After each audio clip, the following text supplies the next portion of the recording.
Beleza, galera do Me Salva? Bem-vindos a mais uma aula, então, do módulo de Introdução à Química. E aqui a gente tem um pouco sobre separação de misturas. Bom, queria comentar duas coisas importantes para a gente iniciar essa nossa aula. Primeira coisa, água e óleo sim se misturam, ok? Água e óleo não se dissolvem, mas formam uma mistura. Tanto que a gente comenta que água e óleo formam uma mistura heterogênea. Se formam uma mistura heterogênea, sim, eles se misturam. Ok? Aqui a frase correta, eles não se dissolvem, mas misturar misturam. Então tá ali, ó, não tem que fugir do óleo. Água e óleo sim se misturam, ok? Mas o que a gente vai fazer agora é trabalhar com as separações. Segunda coisa importante, existem muitos e muitos e muitos métodos de separação de misturas. Aqui nós vamos trabalhar alguns métodos. Os mais importantes, os mais citados, os mais clássicos, ok? Mas a gente não vai trabalhar todos os existentes porque tem método pra cauaca, certo? Então, bora começar com alguns métodos bem simplesinhos. Olha ali. Primeiro o método da catação. É o método mais simples, praticamente, porque consiste nada mais nada menos do que catar os itens que visualmente são diferentes. Então, por exemplo, a gente tem ali alguém catando aquelas pedrinhas, aqueles feijõezinhos, as impurezas do feijão. Então, na hora de preparar o feijão, a gente vai lá e cata as impurezas que a gente consegue ver. A mesma coisa no arroz, né? Aquele arroz que não vem limpinho, tipo A. Ele vem com uma sujeirinha, vem com uma pedrinha, vem uma coisinha diferente. Tu vai ali visualmente separa os tamanhos, os grãos que não te interessam, as impurezas.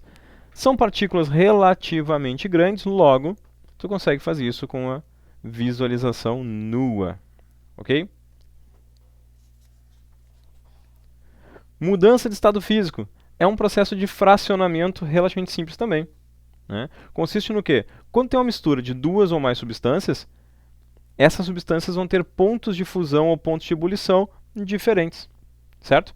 Aí tu consegue utilizar justamente essa temperatura de fusão e ebulição diferentes para poder separar os dois. Então, bora lá, tu tem água e uma outra substância química qualquer como óleo, embora sejam heterogêneas. Vamos procurar uma coisa homogênea. Nós temos lá água com uma outra substância qualquer, líquida também, um extrato, um tipo de álcool, por exemplo. O que vai acabar acontecendo é que eles formam uma mistura que tem temperaturas de fusão ou ebulição diferente. Então tu consegue diminuir a temperatura para que uma das substâncias congele e a outra não. Tu tira aquela congelada dali, então tu já está separando as duas substâncias. Ou então tu consegue aqui, ó, aumentar a temperatura e à medida que tu aumenta a temperatura também, tu vaporiza uma parte dessa substância e a outra, né, da mistura fica. Então uma substância vaporizou, e tu recolhe ela depois por um processo de condensação, que a gente vai ver isso a seguir, e a outra substância fica aqui dentro. Sem maiores dificuldades, sem maiores problemas também. Ventilação. Ventilação também é um processo bastante simples. Se parar para analisar, a gente usa ele muito e muito e muito e muito. Aqui eu trouxe um exemplo, que eu gosto muito de amendoim, mas que é um exemplo bastante clássico. Quem já torrou amendoim? Então, quando o cara torra amendoim, o amendoinzinho torrado, ele tem casca. Tu pode comprar ele já depilado, né, sem pele, mas normalmente ele tem essa casquinha. Como é que tu tira a casca do amendoim? Se tirar um por um, tu perde muito tempo. Então o que tu faz? Tu pega na própria assadeira, né, no próprio frasco, onde estava ali o amendoinzinho, ok? Começa a esmagar todos eles, esmaga amendoim por amendoim, vai esmagando a galera toda, pega assim vários amendoins na mão e dá uma esfregada, pega mais um monte de amendoim na mão e dá uma esfregada, e assim vai indo. Eles todos vão perdendo a pelezinha. Mas daí aqui dentro vai ter um monte de amendoim e um monte de casquinha. Tem um monte de casquinha aqui, e aí terão também vários amendoins depilados, que vão ficar aqui no cantinho, vão ficar aqui junto, misturado. Para não comer isso aqui tudo junto, o que tu faz? Dá um assoprão. Tu começa a pegar essa bandeja e atirar para cima, ou então dá um assoprão. Quando passa o vento por aqui, quem é que sai com o vento? Apenas as casquinhas que são mais leves. Essas casquinhas elas saem com o vento e os amendoinzinhos ficam aqui. Então é um processo bastante simples que nós utilizamos para tirar a casquinha do amendoim. Separação magnética. A separação magnética ela se baseia na característica que a substância tem de ser atraída por um ímã, certo? Então aqui, ó, um exemplo, nós temos aqui metais diferentes. Temos alumínio, que não é ferro magnético, e temos aqui aço, que é atraído por um ímã. Se tu quer separar os parafusos de alumínio dos pregos de aço, poderia ser por um processo de catação ou, para ser mais rápido, usa um ímã. Passou o ímã aqui em cima, o que é de aço vai ser segurado por ele, o que não for, fica. Em algumas regiões, nós somos aqui na região sul, mas eu sei que na região norte ainda existem latinhas de aço. Aqui a gente usa tudo latinha de alumínio, não tem latinha de aço em lugar nenhum. Mas eu sei que lá por norte nós temos latinha de aço. A latinha de aço ela é facilmente identificada porque ela é atraída por um ímã. Então, se passar na festa lá, numa rave qualquer, num local qualquer, passar com um ímã na ponta de um metal, na ponta de uma vara, por exemplo, se consegue identificar o que é aço e o que é alumínio para fazer a reciclagem. Então, num processo de separação, isso aqui é útil, inclusive, para separar o aço do alumínio das latinhas. Um eletroímã, por exemplo, é utilizado para poder fazer separação magnética. Você pode ligar e desligar ele. E tu pode pegar desde carcaças de automóvel, coisas maiores, né, que são todas feitas de metal e são ferromagnéticas, ou então tu consegue pegar coisas menores também. Se num processo de uma linha de produção, certo? Numa linha lá de reciclagem, por exemplo, tem-se um monte de lixo e vocês querem tirar apenas as pilhas, baterias e outros metais, coloca um eletroímã aqui, apenas essas pilhas e baterias, apenas materiais metálicos vão sendo atraídos. Então é um processo ali na própria linha de produção, linha de triagem, para retirar aquilo que é metálico. Certo? Então separa uma substância da outra. Peneiração é um outro processo que não tem muito o que falar. Tu usa uma peneira com malhas diferentes, né? A peneira, então, a gente agita ela, sacode para um lado, sacode para o outro, e nisso as partículas que têm tamanhos diferentes, então a gente usa aqui o princípio físico do tamanho, partículas que têm tamanho diferente vão sendo separadas, partículas menores vão caindo e passando pela malha da peneira, o resto fica em cima. No fundo da peneira, galera, para quem nunca viu uma peneira, né?